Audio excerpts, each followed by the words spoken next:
Hey y'all, welcome to the Clock Tower. I'm Colton, here with Brandon in the same room for the first time. Clock Talk taking place in one room. It's very exciting. It is.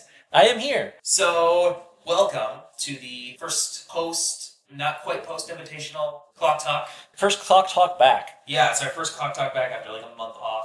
Given the tournament, we decided to take a break because we were making a video almost every day for a little while there. So we decided that we were going to put this on hold. But because we put it on hold, there is a lot to talk about, and we're going to get right to it. And the first thing we're going to talk about is, of course, the upcoming final in the Weiss Schwarz Invitationals. Matt playing Fate, taking on Ryan, playing Konosuba. So yeah, let's talk about the way that the bracket's set up. Ryan is coming out of the elimination bracket. He already has a loss in this tournament. He lost to Davida and then beat him on the return match to get here. Matt hasn't lost yet. Matt needs to lose 2 best-of-3 series in order for Ryan to take the crown. Matt played a Konosuba deck earlier in this competition. He played against Brandon. He won that one 2-1. We've been talking about this matchup for a while now, and I think that this matchup definitely favors Ryan. It's a very close matchup. I think the games can go pretty back and forth. Fate has a really good opportunity to affect its deck state. It can work around the Fumio pretty well regarding what's in its waiting room and what's not. So that's one of the big things to keep an eye out for is Matt's deck state, as well as who is able to control the early game.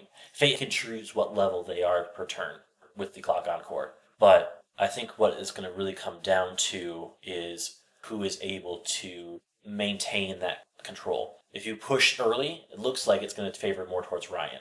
I think that what it's going to come down to is the fact that Fate's endgame doesn't shut off Konosuba's endgame.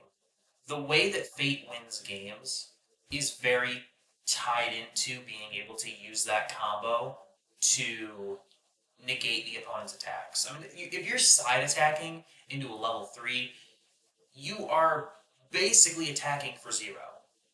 More often than not, unless you get a trigger and a climax off. So, it's very hard to stick damage in a conventional manner when you're playing against that Fate endgame. Nothing that Konosuba does is dependent on vanilla swings. The Megumin combo, clock kicks and it burns for 4. The big splashy Megumin burns for 5. And the Fumio just does what it does independent of vanilla swings in general. So like you can still, and granted, like you said, Fate can control its clock, control its waiting room, so it's maybe not as vulnerable to the Fumio. Nothing about the way that Konosuba wants to pilot its endgame is stopped by the way that Fate tries to stop its opponent's endgame. It's true. I think the real difference is going to be the early game, where Fate is a little bit more favored, especially with the Sakura bombs able to thrust Union into Clock. So Ryan's not going to be able to get multiple turns with the same Unions. Yeah. I think that's going to be a big key of it as well. Matt will be able to keep Ryan from losing his combo. And Fate, I think that it's pretty well established that Fate has maybe, if not the best, one of the best level 0 suites in all of the English meta. So it has so many options available to it, and Matt uses those very, very effectively. I think it's going to be a good matchup. It's going to be interesting. We'll see if Matt's deck manipulation can keep up with Konosuba's hand fixing. Konosuba sculpts really effectively because of the ambushes. They're super easy to get, they're super easy to use, and with a clock draw, you're looking at a minimum of 11 cards. It gets through the deck really quickly. I think Fate is going to have difficulty stopping Konosuba from doing what Konosuba does, honestly. Konosuba comes to this game basically more or less daring Fate to stop it, and I think that Fate can do some of that because it has refreshes and it has some level of self-clock manipulation, but I'm not sure it can do enough to keep Konosuba from doing what it wants to do. It comes down to control versus burn, I think is where that kind of the real matchup is, and to see which one can outlast the other. Yeah, and Fate is really, we don't have your traditional stall mill kind of archetypes in Weiss as you would in maybe other card games, just because of how deck refresh rules work, things like that. So this is the closest thing in the meta to a control deck. So I am interested to see how its control pieces handle one of the most powerful decks in the meta. coming in for the last couple games where we've had rematches. Riaz and Ryan and Davida, coming into a fresh matchup. Yep, yeah. Matt did play Brandon and beat him 2-1 with Konosuba earlier, but this is the first time that Matt and Ryan will be facing each other in this tournament. But I think when we look at the tournament as a whole, I think it told us a lot of things about what the meta looks like going forward. We did kind of a meta analysis conversation back before Invitationals happened, and looking back at that conversation and looking at where the meta is now, I think it's really interesting how much just this tournament has, I think, it's definitely shifted the way I look at the meta, and I think that it's changed a lot of people's perspectives on it, mostly because it's the first major event of any kind, even if it is technically like not an official event, to have all of the new decks in it, or at least anything, post COVID, it's finally getting played in a competitive environment, and we're actually seeing like what people chose to bring and how these things did. I especially look at the fact that Bunny Girl did not make an appearance. I think it's worth mentioning because I think you and I both thought that Bunny Girl was going to be at least a part of the meta, if not part of the lower part of the meta, but it just didn't show up at all, and I think that's interesting, especially given that Fujimi Bunko exists now. If you're playing standby big things, for the sake of standby big things, you're not playing Bunny Girl. Well, I think it's actually really interesting to point out a lot of these players that came into the Weiss Schwarz Invitationals brought decks that they thought would do well. So they were bringing the decks that they thought they could win with. So they're bringing in Konosuba, AOT. They're bringing in Love Live Sunshine, the same deck that they've been playing for the past couple of years. They brought in decks that they know and know well. I was really glad to see that, honestly. I thought that when the tournament first started, I thought that people might bring in stuff just for laughs and giggles, which would have been fine, but to see 32 of the world's top players bringing the world's top decks to a tournament like this, I thought that it made this whole event much more compelling. I think especially seeing the choices that people are bringing into these kind of competitions also speaks volumes of trust of new sets that have come out or trust about the sets that we can speculate. But when it comes down to actual competition, people are relying on the decks they know and love that have seen some success. And I think it's interesting looking at who brought what. The two players that went to the World Finals last year brought new things. Lamb brought Fujimi Bunko, and Riaz brought Alicization. Riaz did rather well. Fujimi Bunko crashed out relatively early. In comparison, yeah. The new stuff was present in this tournament. Out of the new stuff, what stuck out to you in terms of performance, good or bad? I think JoJo performed about as expected. I think Fujimi Bunko is representative of what standby decks look like. They can either hit really, really well, or they can miss really, really well. So I think that, especially when you're looking at coming up into a meta that has a lot of removal, whether targeted removal or whether it's wind triggers or whether it's just other kind of bounce effects, you have a lot of ways to remove things from field, which ultimately makes standby decks harder to play and harder to run in a bounce-heavy meta. So I think that that's one of the things that we saw with Fujimi Bunko, and I think that's one of the things that also helped keep Bunny Girl out as well. To be fair, Bunny Girl also could have been kept out with being short-sold. There's a couple other reasons why Bunny Girl wouldn't have made it in. Sure. Other than just the lack of trust in the deck itself. But I think that we saw Goblin Slayer do well with Broderick, all going as far as it did. We saw Goblin Slayer drop out relatively early as a set, with the exception of Broderick. Yeah. So looking at Goblin Slayer and its current matchups, seeing that being very difficult for many to be able to advance with, just in a consistent basis. And I think that, if anything, I think this tournament demonstrated how much skill is involved in this game. Because the players that made it very far are players who are recognized by the entire community as being very good players. And even if they didn't bring their primary deck, or maybe if they didn't bring, something that was particularly meta relevant, or at least something that didn't perform as well when other people played it, Broderick took Goblin Slayer very far. Davida takes Cardcaptor Sakura really far. You know, June took Batman Ninja. Like, I mean, like, we can't not talk about how Batman Ninja surprised everybody by making it as far as it did. And I think that speaks to how important it is that the player is good.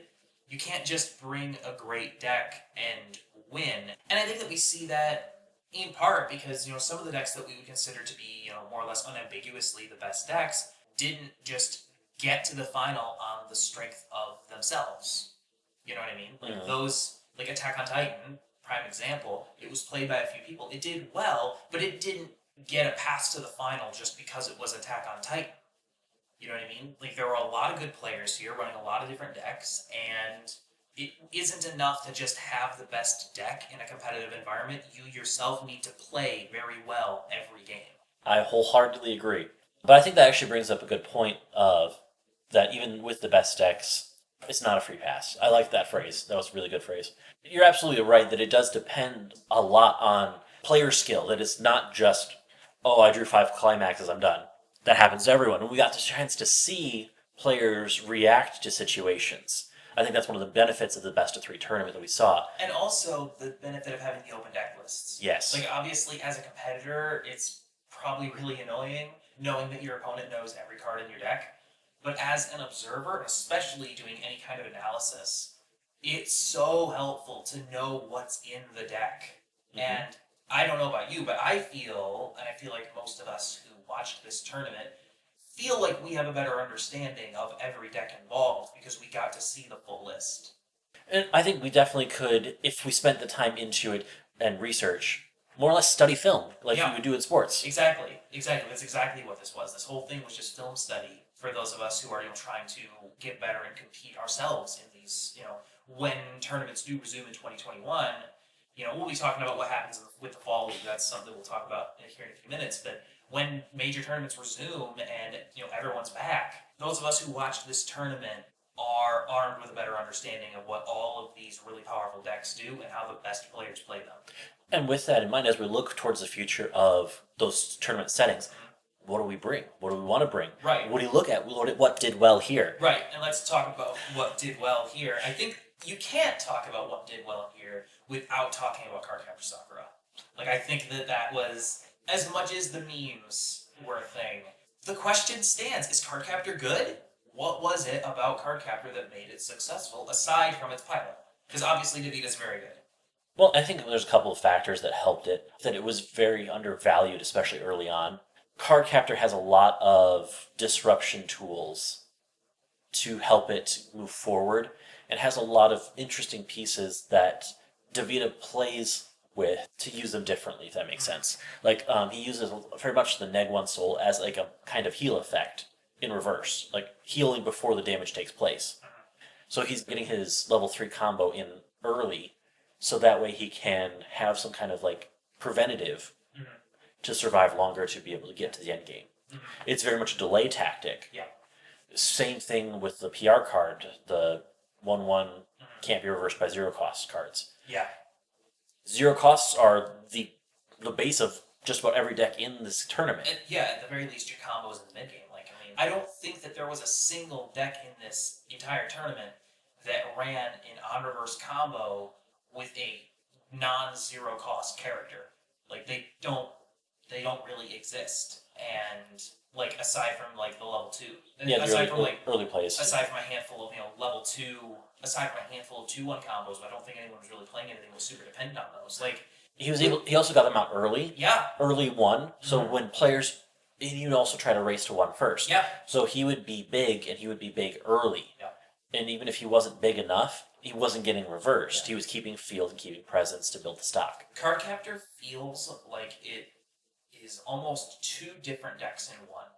It feels like there's a very like traditional level 1 combo that feeds into, some early plays that leads into the Musashi burn, and then there's this just denial 1/1 doesn't let you reverse, doesn't let you plus, that keeps field and keeps building resources so it can slam down all of these early plays that combo into these level 3s that neg soul and just like lock your opponent down. And that versatility combined with a player who knows how to use all of those cards to their maximum potential that's what happens. And that's what happens when you get a diverse set that can do a lot of different things, coupled with a player who is very familiar with it and is very good at this game. So, and I think that denial of reverses, or denial of being able to effectively play your game state, is one of the big factors that we saw throughout this tournament. That is a key part of a lot of these decks. Is that how can I prevent my opponent from playing their best game? There are a lot of decks that we wouldn't think of as being very interactive that are, in fact, intentionally interactive insofar as they deny things. Or they don't mess with your opponent's board, they just take away reverse targets. Or they don't give you the option to get reverses. Or they they give something hexproof, Or they decide to grappling hook your back row. Or they grappling hook your back row. There are some things that are rather interactive. Let's talk about Batman Ninja. I still don't think Batman Ninja is very good. I'm gonna be honest. Like, when I saw it in the bracket, I'm like, okay, this is a meme. June's playing this for laughs and giggles. Whatever, that's fine. You knew there were gonna be some. No, he knows what he's doing. He built that deck with this meta in mind and did very, very mean things with it. He was very rude to Ambush Union. I still remember those memes. That was props to June for taking what is objectively not meta and doing something incredible with it. That was one of the best and also somehow most upsetting parts of the tournament, was watching someone play Batman Ninja and just making Konosuba absolutely eat dirt. That was really strange to watch. Not gonna hold you up. That was a very, very weird game to watch, but it was incredible. Like, he went toe-to-toe with some of the best stuff in this meta just because he knew how to build a deck that could respond. And that was a testament to deck building, I guess you could say. Like, the part of the game that we haven't even really talked about yet. The actual construction of your 50-card list. June did a fantastic job building a list that could deal with a lot of the major threats. Yep. With a set that most people would argue wasn't very good. And Strictly Broken has now finally sold out of all of their Batman cases. So... We probably don't want to bring Batman Ninja to the next tournament. I mean, I'm not going to, but I'm going to be ready for it. Because someone else is going to bring it out. Same with Cardcaptor. Like, shoot. I would not be surprised if somebody brought Cardcaptor. There's a reason that TCG is out of a lot of Konosuba and Cardcaptor pieces right now. Like, and there's a reason that those prices have gone up on JK. And people are paying attention. And just the fact that people saw these decks and saw this tournament is going to actually change the meta. It's not just the results themselves or the way that things match up with other things. People saw these decks being played by very good players with some success.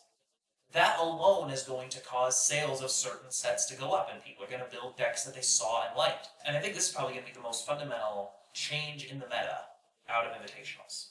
If it was in this tournament and it had some success, we're going to see more of it because people are going to copy things that they saw and liked. And it gives an excuse to play decks that you already like, that you saw do well. If you've been wanting to build a competitive list and in a set that you like, you probably have an example list now, because we had, like, how many different sets represented? 13, 14 different sets represented? Quite a few. Like, there were like a significant number of sets represented, and we had something like 10 different sets in the top 12. Like, the diversity of the meta is, I think, my biggest takeaway from this whole tournament. 7 out of the top 8. Yeah. Like, the number of competitive decks, once we got into the top 8, literally any of those decks could have won the whole thing. And I think that speaks to a really healthy meta. I think our meta is really healthy. And none of those top 8 were even AOT. AOT didn't crack the top 8. I mean, I thought it was going to be the boogeyman coming into this tournament. Like, I saw a best of 3 format, 3 people running AOT, and I was like, okay, there's going to be a lot of Attack on Titan in the late stages. It didn't work out that way. I think that people have learned more how to play against Attack on Titan, but I also think that there are a lot of just strong decks in general that can play at the highest level. And I think that means that 2021 is about to be one of the more interesting years that we've had, just because of the diversity of the meta. Mm-hmm. And this tournament just exemplified that. Which is why I'm really hoping that spring season will happen in 2021. Yes, please. Partly because it gives an opportunity to see a lot of variety. Yeah. Because you're teaming up with other people in Springfest to bring different decks as a team there. You're guaranteed to have at least 3 unique decks per team. And there are also some, decently competitive decks and lists that we didn't even see in this tournament. Oh, absolutely. There was, as we mentioned earlier, no Bunny Girl. There was no Fate Apocrypha. There was no Gurren Lagann. Like, there are some decent builds and decent decks. There was no Prisma Elia, very notably. There were archetypal decks and builds that could have competed that didn't get built. Or that at least were on the table to compete in a competitive environment that didn't get taken. So there are a lot of decks. And there are even more decks now that we have a release schedule for essentially the rest of the year. Yeah. We basically know what is and isn't coming out in 2020. Let's talk about that for a sec. Absolutely. Bang Dream got some more support that happened during the tournament. Yeah. Slime comes out this week.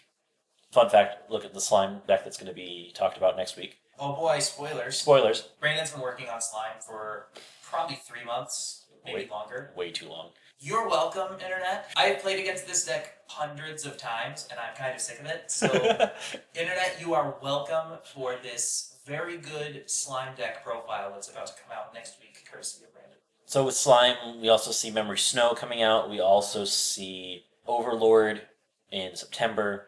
Yeah, and I think we've talked, at some length about what the next few sets look like in terms of the meta. I will link in the description the conversation we had about Konosuba and ReZero. Obviously, that was before Invitationals, so take that whole conversation with a bit of a grain of salt. But we have announced release dates for 5 sets. Mm-hmm. And out of those 5 sets, I think 3 of them are going to be meta relevant. I think so. I think that, and the 3 we're talking about, looking at Slime, Memory Snow, and then Legend of Crimson. Yeah. Legend of Crimson actually is a really interesting spot as well, because that one was one of the decks that got released right about when COVID hit. Mm-hmm. So hasn't seen real tournament play yet either. Yeah.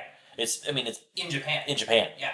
So a lot of these decks that we've seen in English have decks and deck builds from Japan in competition over there in their meta. Yeah. Which the Japanese meta and the English meta are very different, but there's a lot of similarities. There's a lot of enough so that we can start seeing what the decks would do in English. Yeah. We can see what the Japanese players are favoring versus what English players are favoring when the sets come out. Yeah.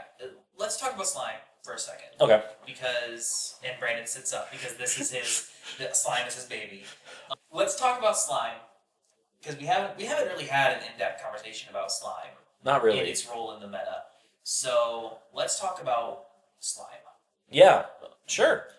Slime has a couple things going for it that I really like. It's very much a memory compression deck, and there's a lot of healing involved in this deck.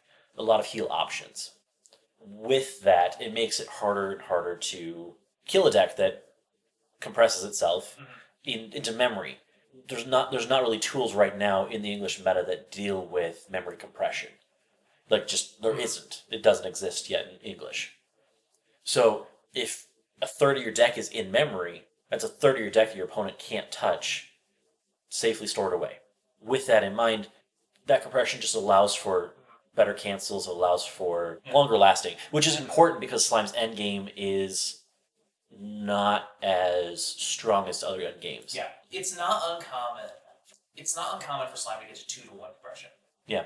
That happens not every game, but often enough. Yeah.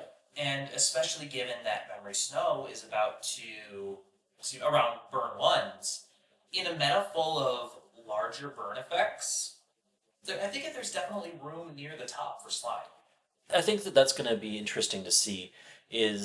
I'm really curious to see how Memory Snow does affect it, because Slime's early game especially is very self-contained and self-focused. Because realistically, the majority of decks are going to be running the Shizu combo level 1. Yeah. It goes to memory, It mills through your first deck. It salvages characters. It's very good. It's a very good combo, and it does a lot for that. Like, for the cost of what it does a lot. Yeah. Potentially one of the best level 1 combos in English once it drops, I think. In my opinion. It's definitely near the top. It does a lot of things, and it does them very consistently. It's tough to stop. Well, it's tough to stop, but the downside of it is it's near impossible to loop if it goes to memory. Yeah. Which is, in Slime's case, okay. That's a good thing. It only adds to the compression. Yeah. But if you like to play decks that can cycle, that's not the combo for you. Yeah. But I think that if Memory Snow becomes a kind of gatekeeping deck that prevents people from bringing a lot of burn 1 effects, then I think Slime only gets better. Yeah. And it becomes harder to stop. Yeah. If you're playing against Slime, you want damage modulation. Mm-hmm. You want to be able to control what you're about to swing into. But you also need to move fast, because Slime... The more turns you let Slime do its thing, the harder it's going to be to close it out. Yes. And Slime has stuff that... Slime has a lot of different pieces that compress by sending things to memory, and it will send something to memory almost every turn by the time you hit the mid-game. It can. There's potential for it. So, if it's consistently sending even one card to memory, it just continues to compress itself, and even in just building stock, it's going to be incredibly well compressed and nigh on impossible to close it out. So you have to move with some pace when you're playing against Slime. And I think that also might potentially help it when it's playing against slower things that want to stretch out the game, things like Fate and Goblin Slayer. Which is going to be interesting in a competitive setting that has time restrictions. Mm-hmm. I think that the pace of Slime, that it wants to be slow, is going to be an issue. Yeah. When you're playing against other slow decks as well. Yeah. But I think that's more of a technical standpoint versus the actual play of the game itself. So in competitions like the Invitationals, where there wasn't a time limit on gameplay, I think Slime's going to do well. So beyond Slime being very relevant, we've already talked about ReZero and Konosuba, again, link in the description for that conversation. Adventure Time, we don't have a whole lot to go off of.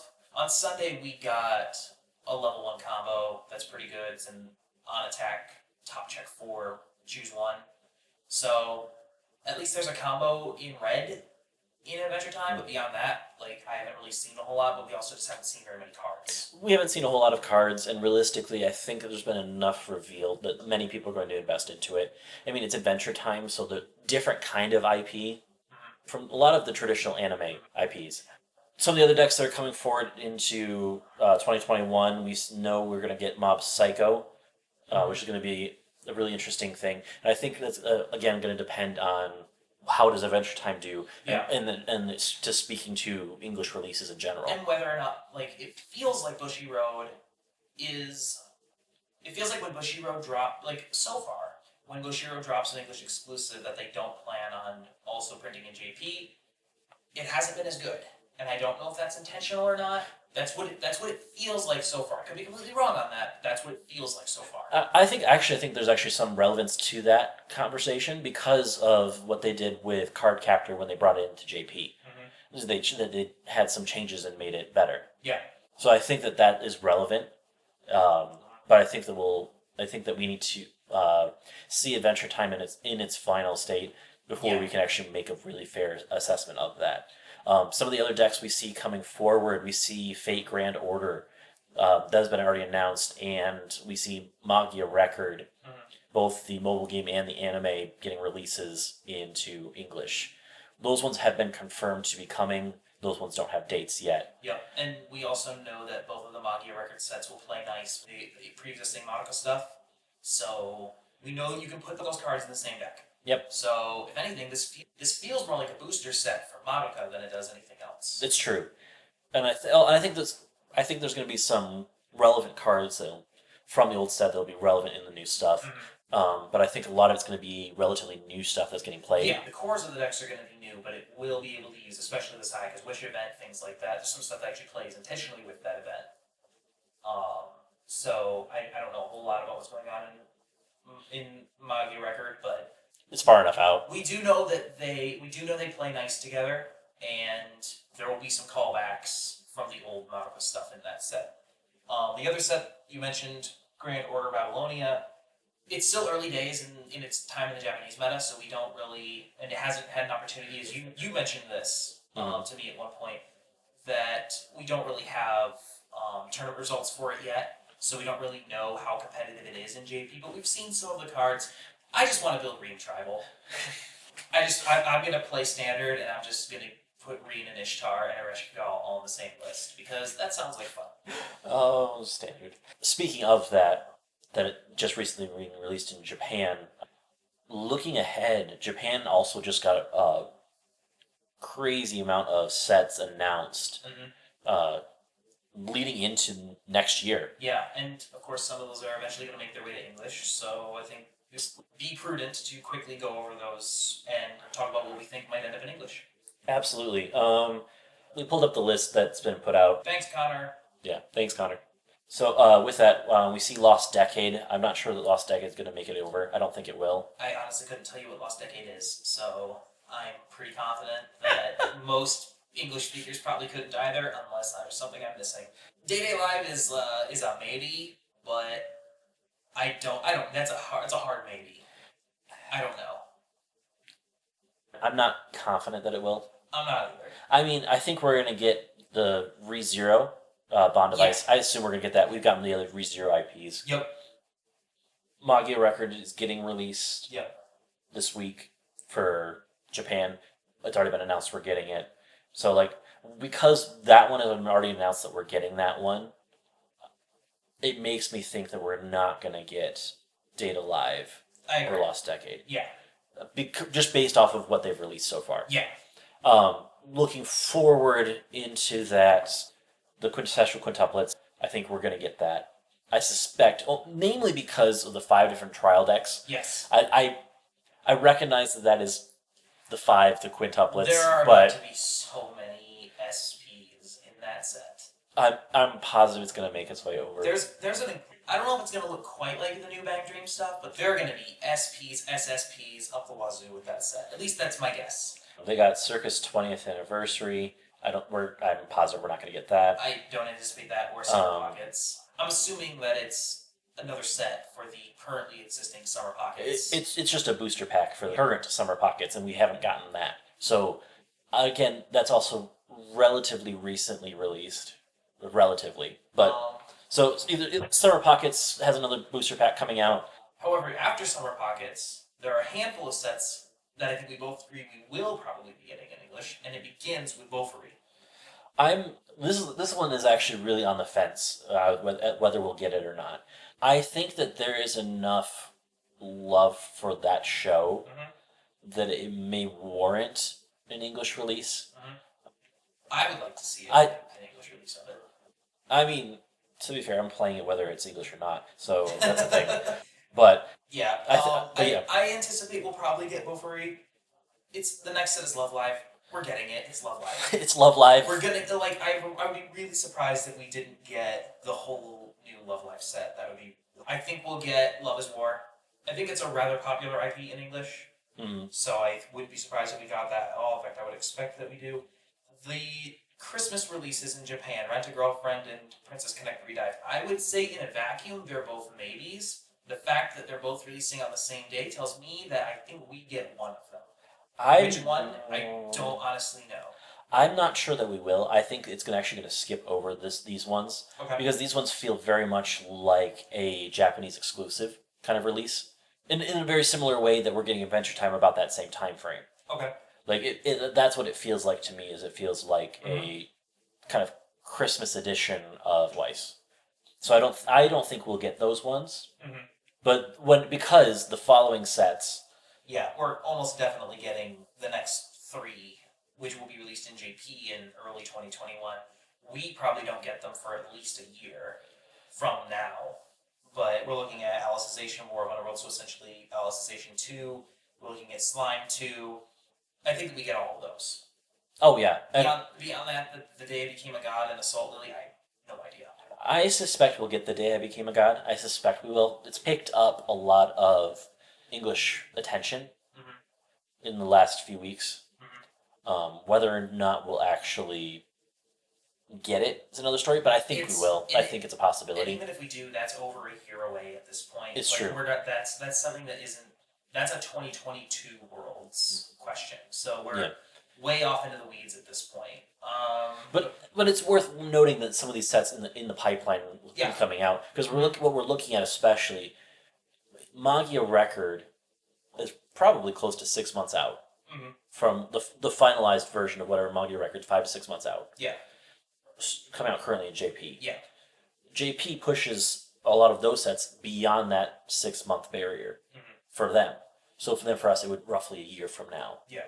So these are conversations that may actually be conversations for the fall of 2021. I think those are going to be relevant in that talk in the when fall comes around. Fall 2021, like the regional events then. Yep. I think that's about when they're going to be coming out. Yeah. Which is going to be real interesting, especially with being a Sword Art IP. Yeah. With how popularized Sword Art is. Yeah. That's going to be relevant, especially after what we have seen Riaz pull with set 1. Yeah. Like there's enough cards to do well already. Yep, and it's only going to get a little bit better. But again, that's assuming a lot. Like we have nothing on the cards, right? Because like for example, Memory Snow was completely trait locked. The new Konosuba stuff is mostly soft locked because a lot of it plays with the level 3 cards. So like it's meant to be its own independent build. So sometimes these sets offer support, sometimes they don't. Especially right now, there's absolutely no way to look into the future and know. It's very likely Alicization is going to get a lot of that, which is the one I was referring to. Yeah, no, that one specifically, I would be surprised if it was, but we have seen Bushiroad do some weird things. There's enough that happens in War of Underworld that we could get some Avatar Net support that we haven't seen yet. So it could support old sets. It could support both. I would not be surprised if there was an Avatar Fluct Light combo. That's a little scary. It is a little scary, but I wouldn't be surprised based off of the seasons. I mean, there are a lot of good cards in the old SAO set that if you could incorporate them with some of the new stuff from Alicization, it would be legitimately scary. And it would be essentially a booster for some of those old sets, as well as comboing with some of the new stuff. Yeah. And it may actually make a Fluct Light Avatar Net deck more relevant. Viable, yeah. The possibility is there. Obviously, a lot of this is pure speculation at this point. Looking ahead to what we do know, the fall schedule. Yep. 2 major events coming up. As shops begin to open up, some of these may have happened already, but the thank you event that was supposed to happen, I think end of July is when they're supposed to kind of start, and then August, there's going to be a lot of them. That is happening hopefully at a shop near you in August. Maybe. Assuming things are open. Assuming that we all haven't died by then. Assuming that everything isn't just shut down. We don't know. And as much as I want to go to a shop and play cards, I get it. And there should be, fingers crossed, an event in August.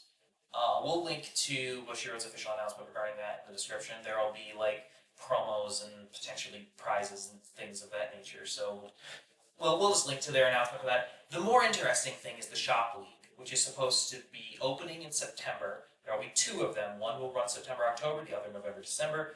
That one will have promo prizes. It's a league. You show up, you play. Depending on how well you do, you get points. And at the end of the whole thing, whoever has the most points gets a certain number of special promos and certificates, and there are prizes all the way down. If you just show up to a handful of them, you'll get a promo.